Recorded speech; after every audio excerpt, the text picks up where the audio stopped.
Hello and welcome to S24 Rundown. I'm Zainab Ibrahim and here's our news in brief.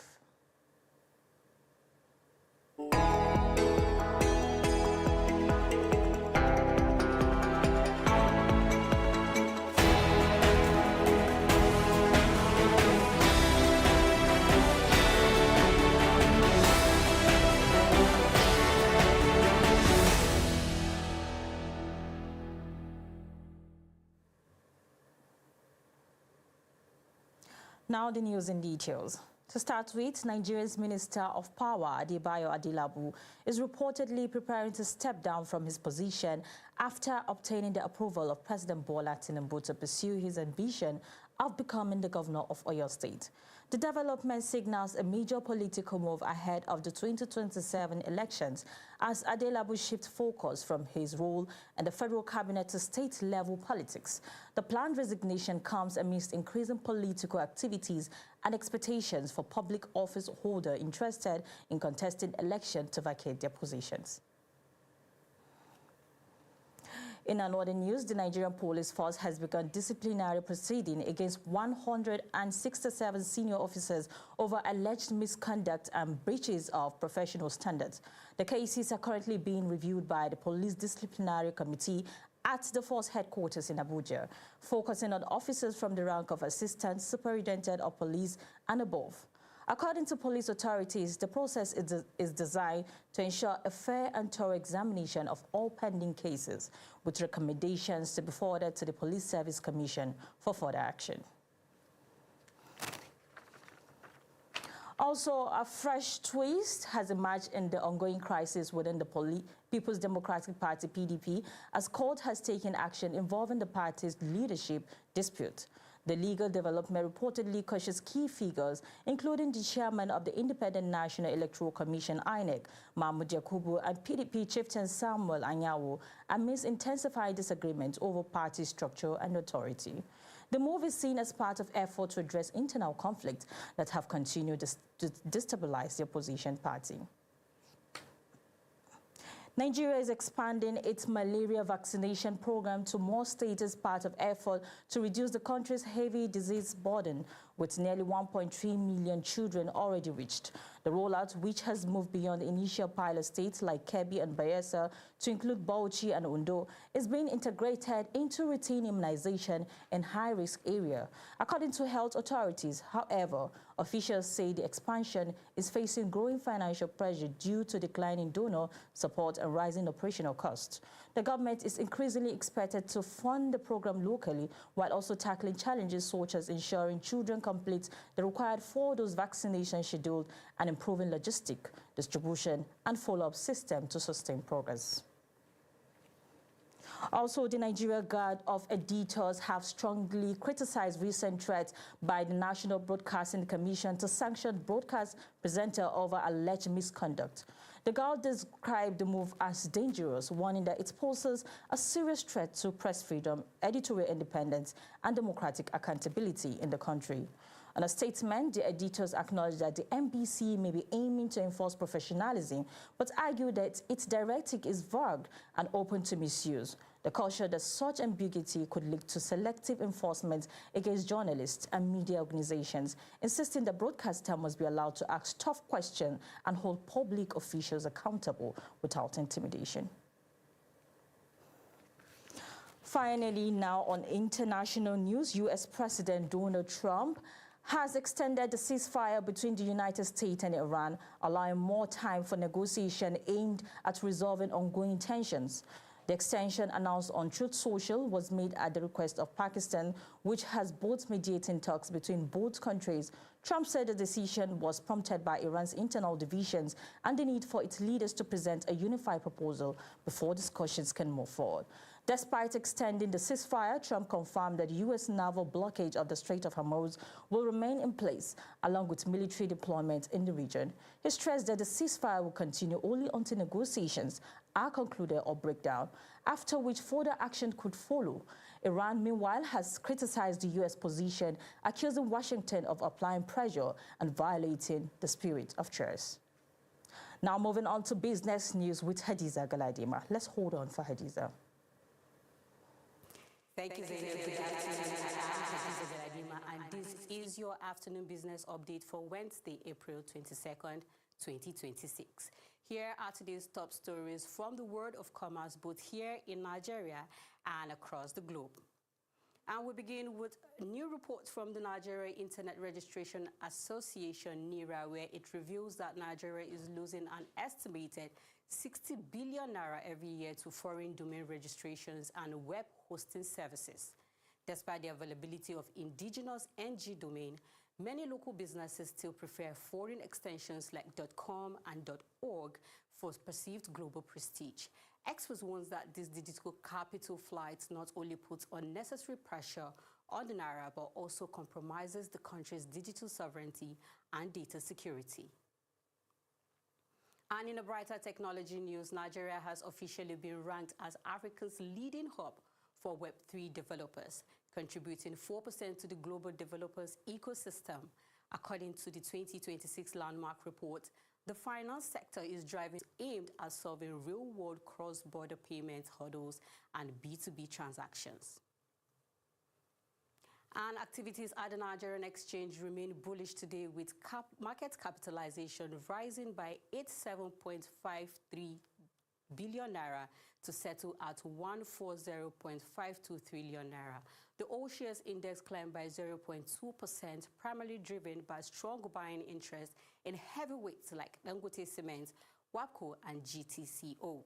Analysts suggest that the market is showing resilience as investors reposition their portfolios ahead of the mid-year earnings season.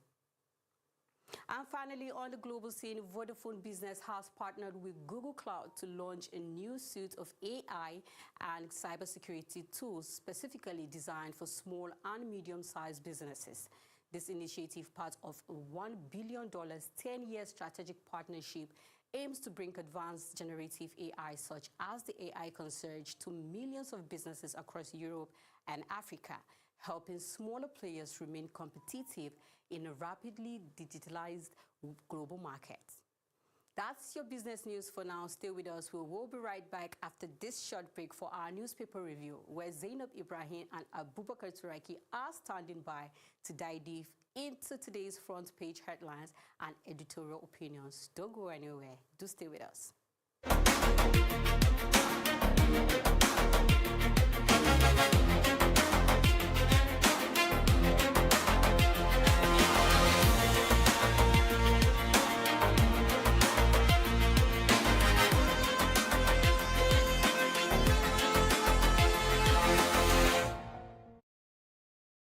Welcome back from that break, and thank you so much, Hadiza Galadima. Now to newspaper review, and of course I'm here with Abubakar Turaki. Always smiling. Welcome to the studio, Abubakar. Thank you, Zainab. Okay, so moving straight to the business of the day, we're starting with the Vanguard, and it says ex-minister Sylvia, retired general, orders charge with treason. Yeah, Zainab, this story basically is talking about the alleged military intervention that was actually been able to tackle, because there has been an allegation that those people that are now going to face the law have organized a military coup d'etat in Nigeria, into the current government. So they were able to at least find it, and they are now going to push the case into the court of the law.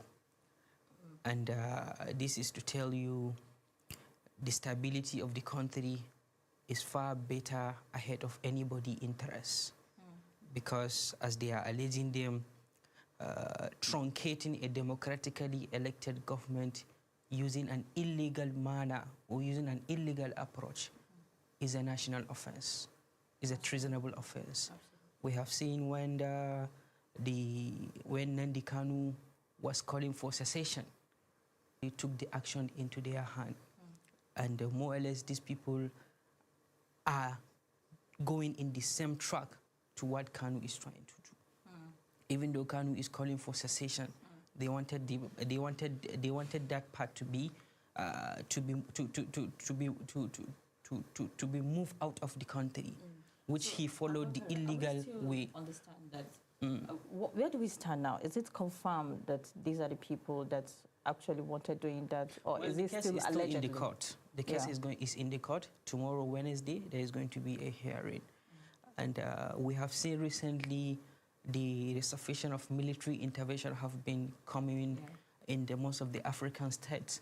We have seen Niger are currently under the military government. We have seen Burkina Faso, and we have seen Sudan and many African states. Accepting the fact that this is actually a treasonable act, it is a treasonable offense.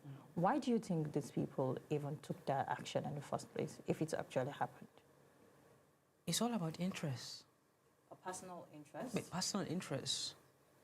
If they really want to make a difference in the country, let them find a legally and democratic way and change the government. Because all over, military coup d'etat is not accepted. And we have seen what happened in Egypt, Gamal Abdel Nasser. And most times it's normally have a bad ending. It has a bad ending. It end well. No matter how a democratically elected government is, and people are perceiving it, I think it's far better ahead than a government that is illegal. Because if those people that are being accused of trying to trample the current Nigerian government succeeded, so there is going to be a kind of a clash that only God knows what is going to happen. Okay, moving on to the next newspaper. And the Nigerian government we are looking forward to how the court case unfold. Now our next paper is the Punch newspaper, and it says El-Rufai to remain in custody till June.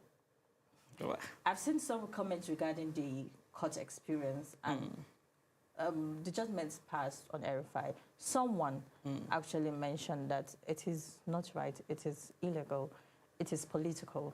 What would you say about the stand of El-Rufai after a long time in court? Zainab, Nigerians have been following the El-Rufai case since when he was apprehended, and since when he was temporarily released, and since when he was rearrested. I went through the story. I read it twice, and based on what I saw, there is no any ground which El-Rufai is not going to be granted a bail. I think he came out to mention that some people are doing everything possible to see that this bill is not successful. Of course, because, you know, sometimes when people are alleging that these governments are not fighting corruption based on corruption, rather they are fighting corruption based on political reason. So, Abubakar, where is our freedom of speech if someone is intentionally being silenced because he's speaking up? I recently saw Sowore.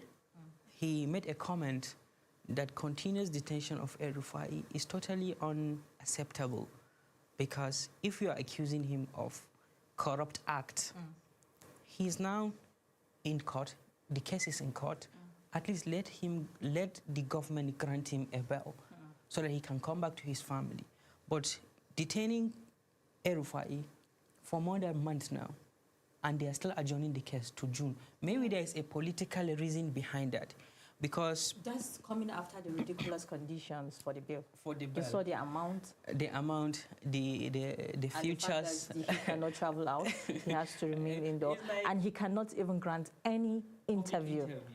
And which I believe El-Rufai will not succumb to that.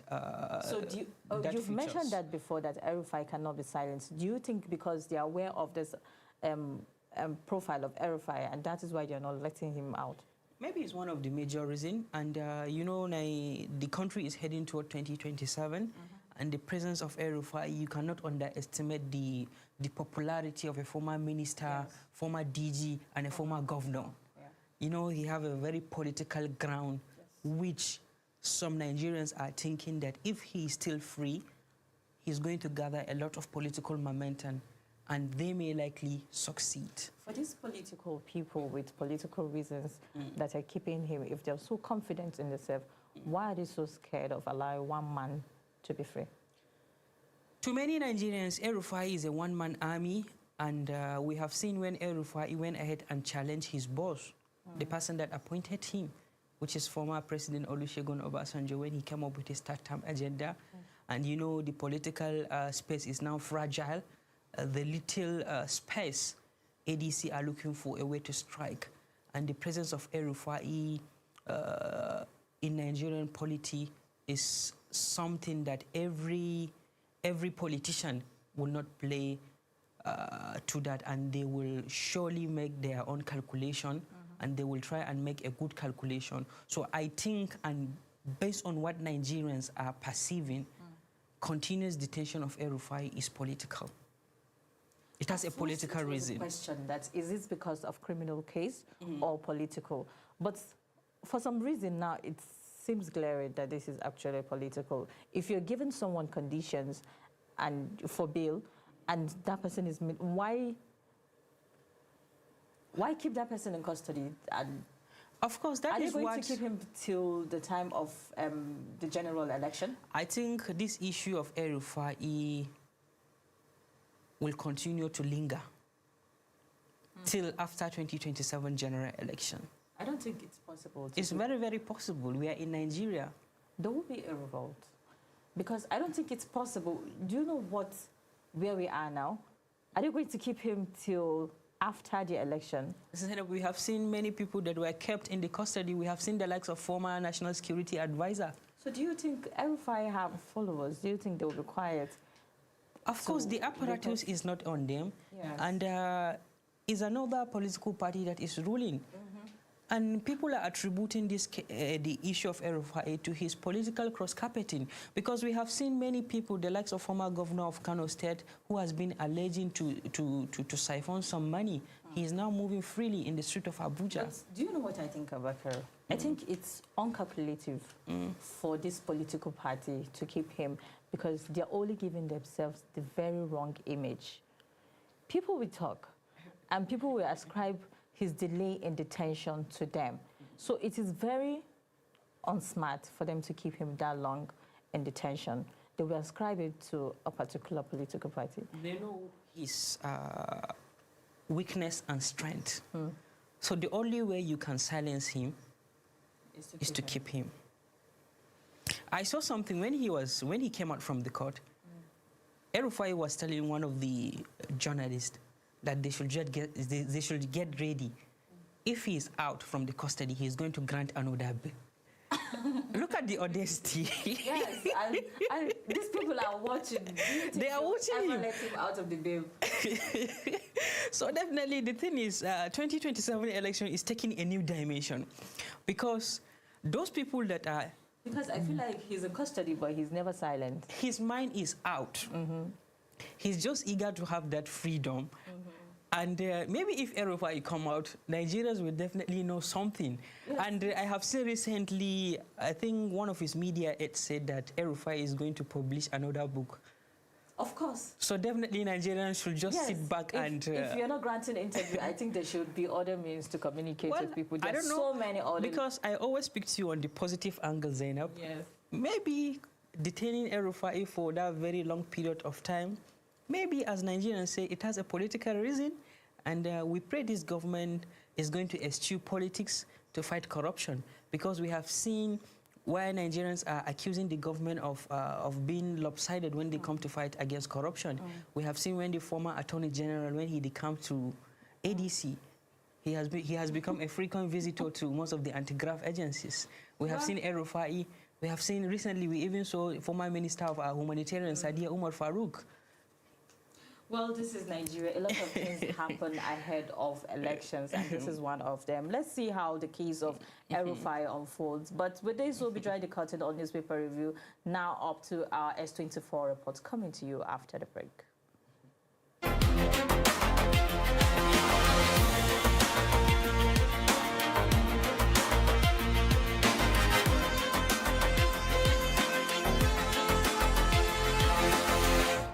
Nigeria appears to be preparing not just for the 2027 general elections, but for the legal battles that will follow them. Because tell me why the federal government setting aside a staggering 135.22 billion naira for election-related lawsuits, At a time when the country is grappling with deepening insecurity, economic hardship, and governance challenges, this move raises serious questions about priorities. Should the focus not be on delivering a credible, transparent electoral process that reduces disputes rather than budgeting heavily for courtroom battles after the fact? Across the country, communities continue to suffer from violent attacks and killings, particularly in states like Benue State and Plateau State, where recent incidents have led dozens dead and many displaced. At the same time, public sector workers, including doctors and university lecturers, have repeatedly gone on strike over unpaid salaries and allowances, with lingering issues involving groups like the Academic Staff Union of Universities. Pensioners and civil servants still struggle with delayed payments, while the nation continues to battle rising debt and inflation. In the face of all of these pressing concerns, should litigation funding really take precedence?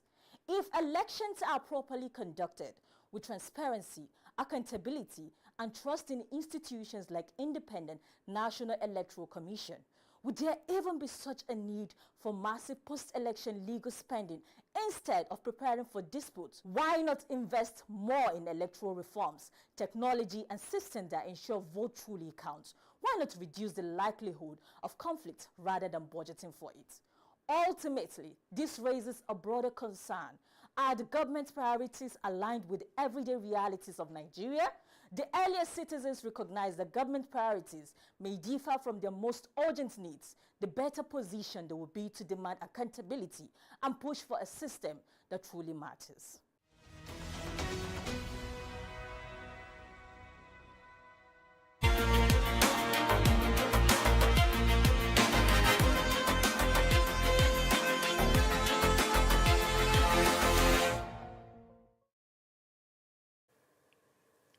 Welcome back from that break, and this is Political Arena with me, Abubakar Traiki.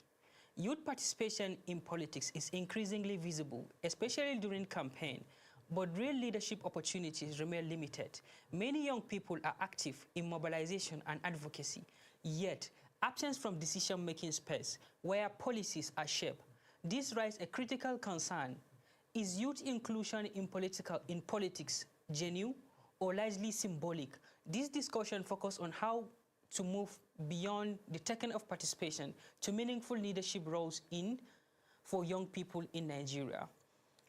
This afternoon on Political Arena, we will be discussing on this vital topic with my guest, Ismail Isa Malemi. Ismail, welcome to Political Arena. Mr. Abubakar, thank you. So Ismail, as someone that has been in the youth advocacy, especially political youth advocacy, who is a youth in a nutshell? A youth has several terminologies to define who is a youth. But basically, we define youth by age. The age bracket of 17 to 40 to 45. By this is by age category. Yeah, by age category is a youth. But other categories to define a youth is based on the impact that a person making in a society. Once you are making a positive impact in your society and you have a young age, we can consider you as a youth. And there are so many bases to define who is a youth. Okay, thank you. In your opinion, do you think young people in politics today are truly included, or is just a rhetoric and social media advocacy? Ideally, in contemporary Nigerian politics today, youth are not inclusive in political process. With all the appointment, SA, PA. It's not about the appointment. It's the impact that appointment make in a society. So many youths here were appointed as a SA, media, or PA, basically purposely to support their godfathers in politics, whether they did good or bad. So what we talk about the youth inclusion in politics is to a young man to get a chance or privilege to be in policy or decision making in his state or in his community. This is exactly what we mean by youth inclusion in politics. Okay. Just to get appointment of PA or SA is not enough. Is not enough. It has to go beyond appointment of SA, PA, social media head, and whatsoever. We want... But there have been several allegations that opportunities were given to youth, but at the end, there is nothing to show from the youth. You can't justify what one person did to the general number of the youth.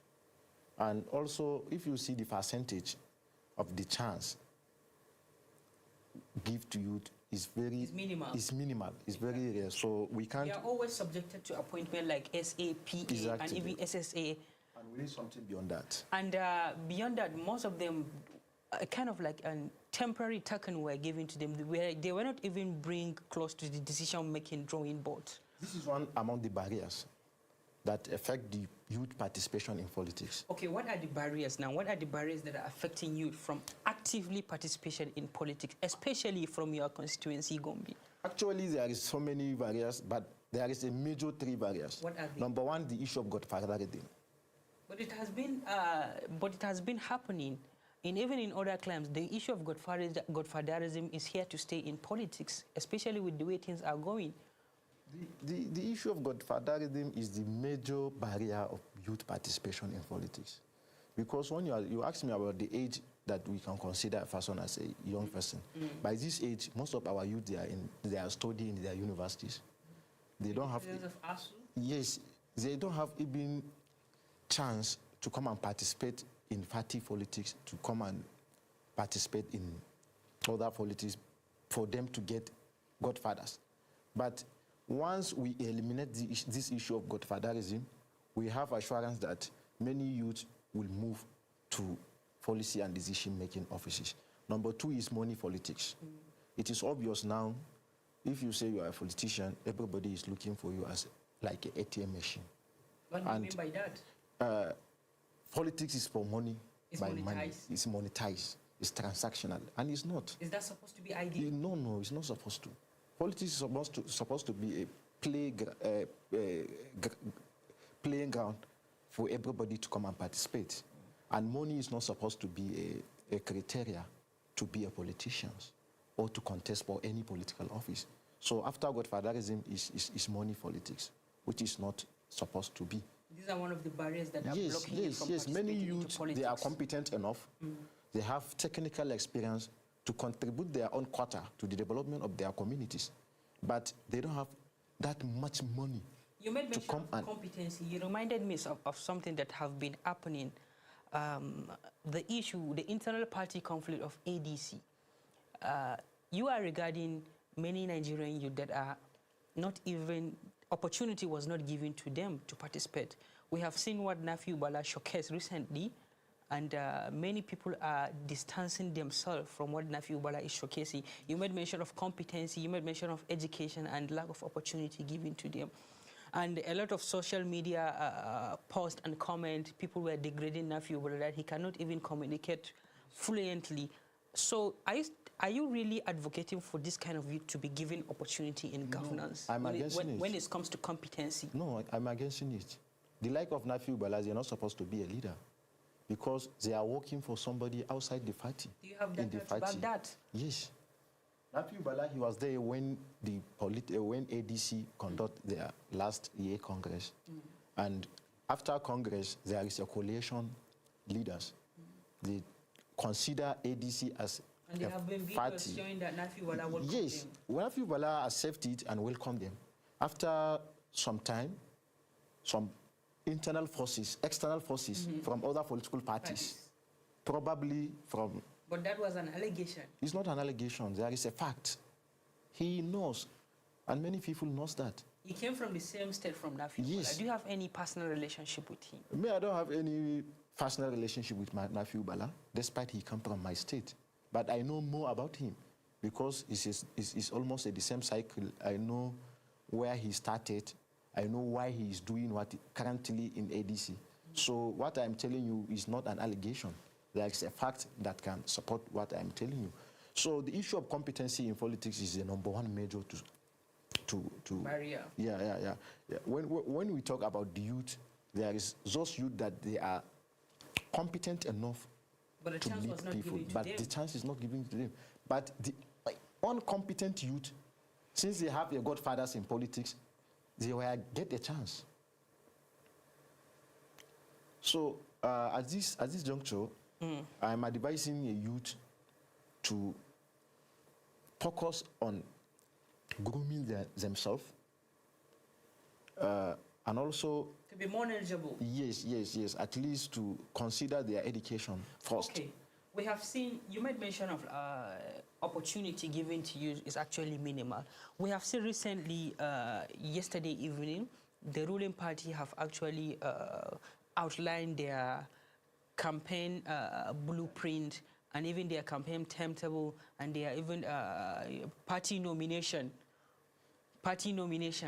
So they even, what I saw, like the presidential ticket, you need to have a kind of like 100 million before you purchase that.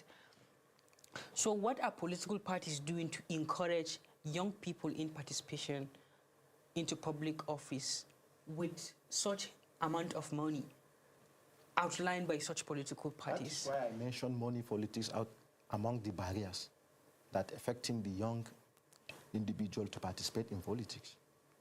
They say the member of State House of Assembly, he has to choose a form of nomination from at the cost of 6 million naira. This 6 million naira for a young politician in a constituency, in a village, it's not an easy to get it. But many people take politics as just a business. It's not a business.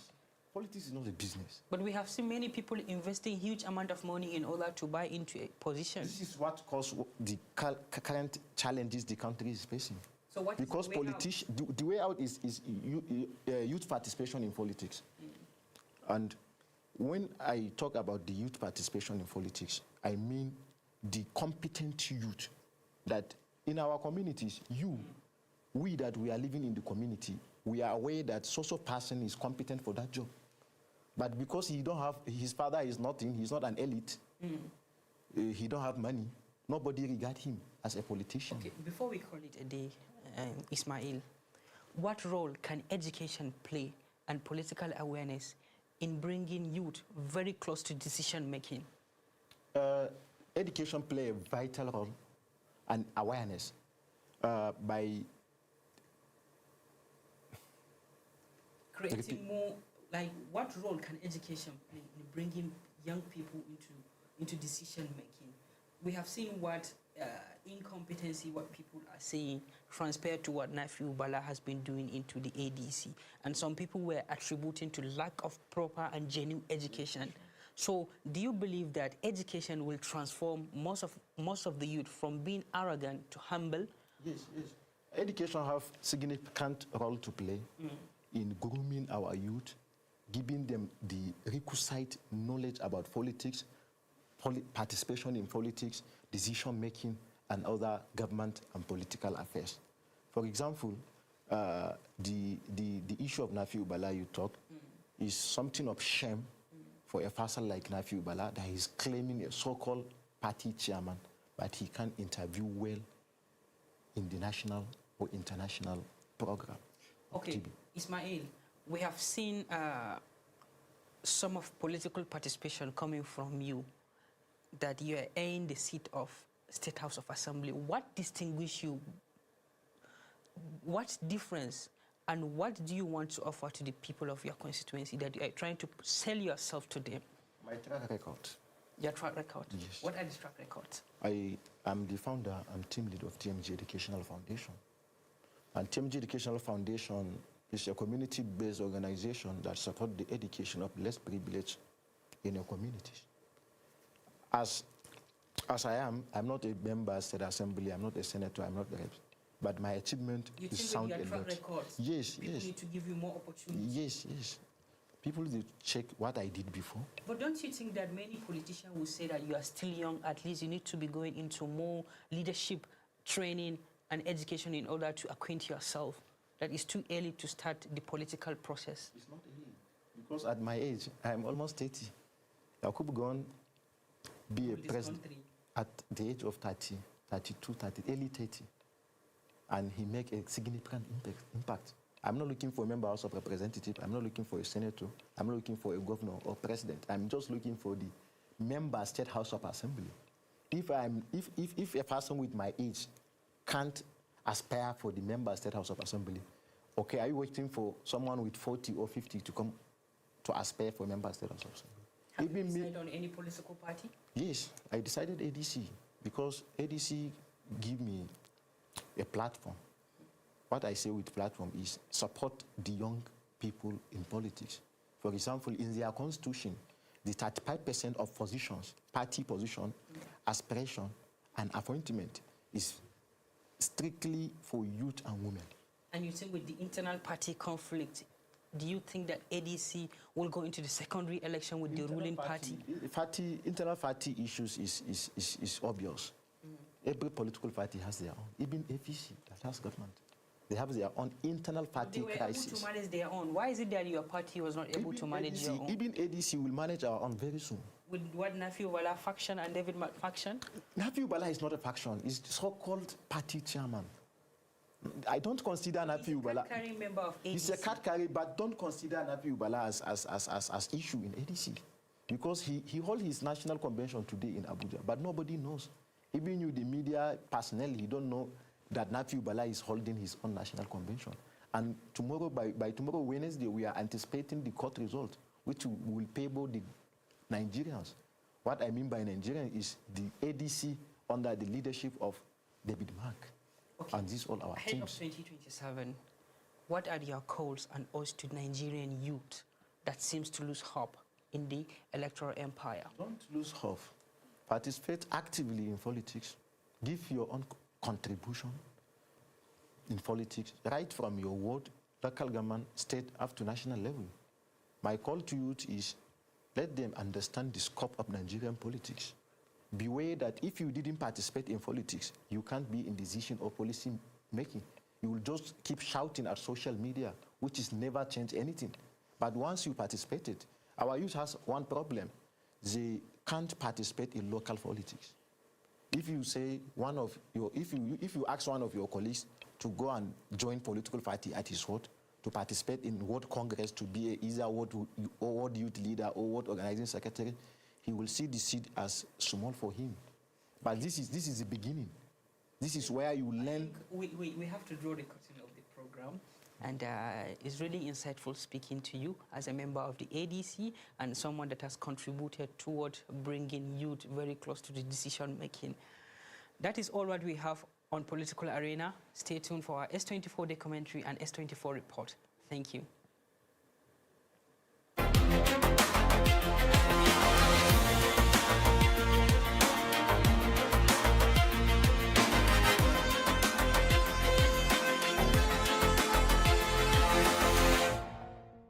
Before incorporating artificial intelligence in our activities, if you are to make availability searches to see whether that name is available or not, you are expected to search for that name, pay 500 naira. If you are not lucky, you have to pay additional 500. Some, they paid this 500 naira more than 10 times. Now it's cost effective. You have to secure the name first before you pay the commission, that reservation amount, which is more cost effective to the customers. So now the service provider decided to come up with the charges. It's just mere 200 naira added for that transaction. Okay. Goes to the service provider, not comes to the CAC. CAC.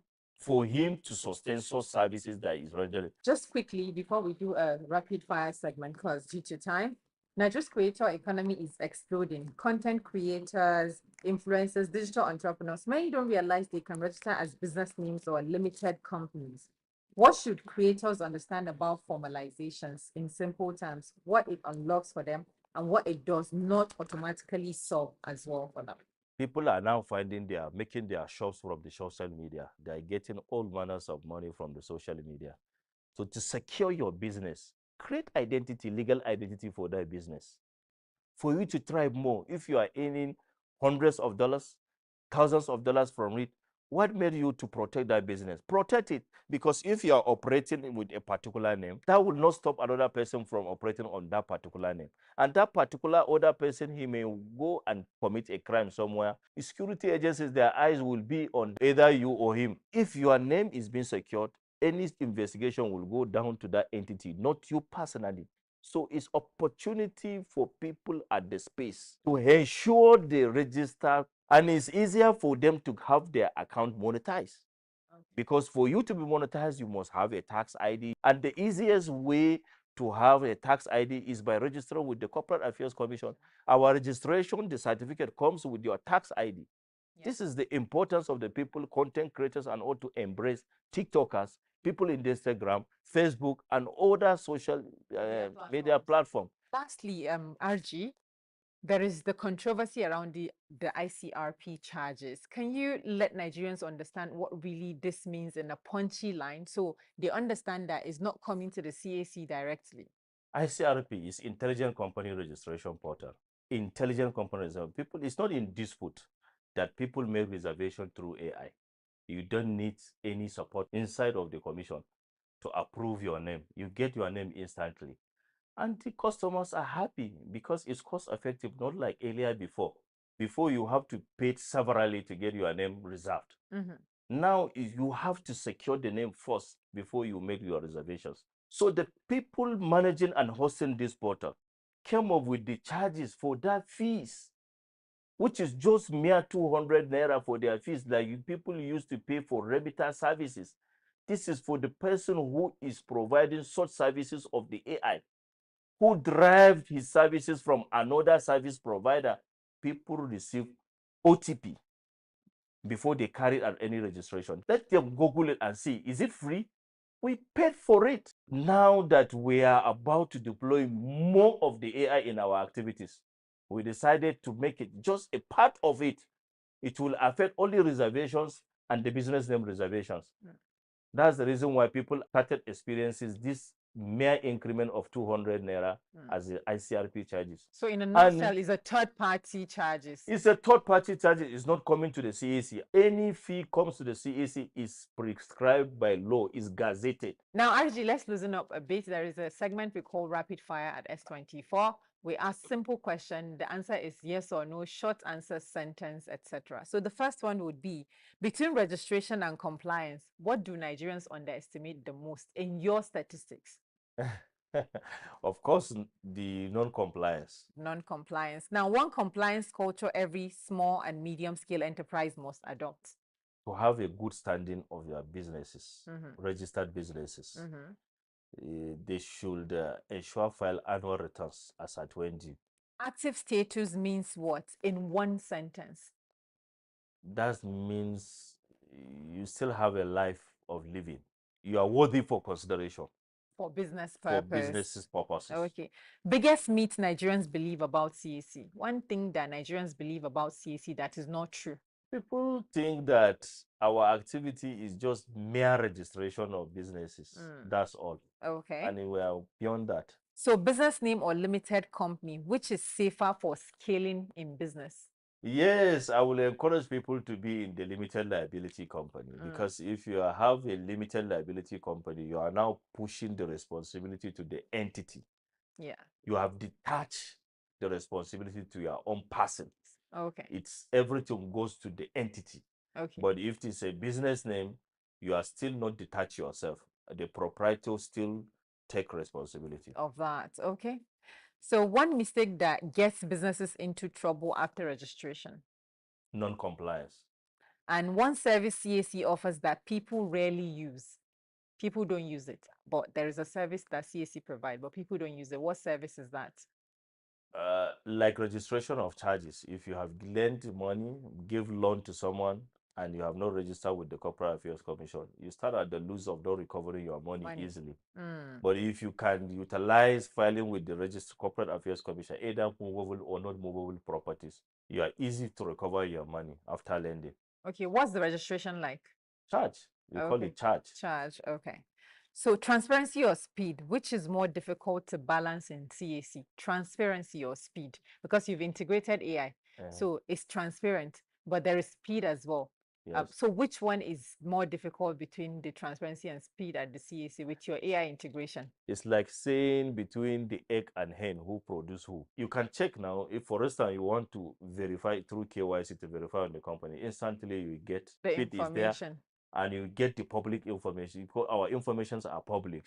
You don't need to ask anybody. You can get the information at your own fingertips. So that's they are Yes, interwoven. The interwoven, most yes. common red flag Nigerians should watch for before paying a business. Inactive Okay. in And our portal. okay. And finally, finish this line. A serious business is. The one is active in CAC portal. Thank you so much. And that has been the Registrar General of the Corporate Affairs Commission, Ishaq Magaji, SAN, that's Senior Advocate of Nigeria. Thank you so much for joining us on Thank S24 you, Halima, for Spotlight. having me. Thank you so much. Today's conversation makes one truth unavoidable. CAC is not just a registry. It is a national trust infrastructure. It protects business identity, strengthens transparency, discipline compliance, and makes it easier for Nigerians to build wealth without fear. And perhaps the most important lesson is this: registration is the beginning, compliance is the protection for CAC. And this has been Spotlight only on S24 television. I am Halima Abdulrauf, and today we leave you with this thought. In the new Nigeria we say we want, credibility will not be a vibe, it will be a system by registration. Bye for now, and thank you.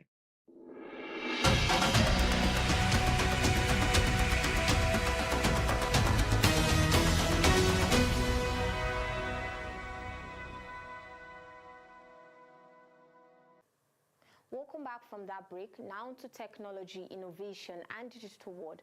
I am Aisha Mohammed. Here's what's shaping ICT from Nigeria to the global stage. Nigeria's Web3 ecosystem is gaining serious momentum. New data shows the sector attracted $43 million in funding between 2025 and 2026, more than doubling previous figures. Daily stablecoins transactions have also climbed to $48.2 million, signaling growing trust in blockchain-based finance. Now building on that momentum, a group known as VASPA has unveiled a massive $92 billion digital infrastructure project. The goal? To anchor cryptocurrency operations within Nigeria and position the country as a major digital finance hub in Africa. Meanwhile, concerns remain about sustainability. The NACCIMA warns that without specialized digital skills, Nigeria's economic transformation may stall despite rapid tech growth. Across the continent, the ICT Africa Summit 2026 is underway in Marrakesh, bringing together over 100 startups and innovators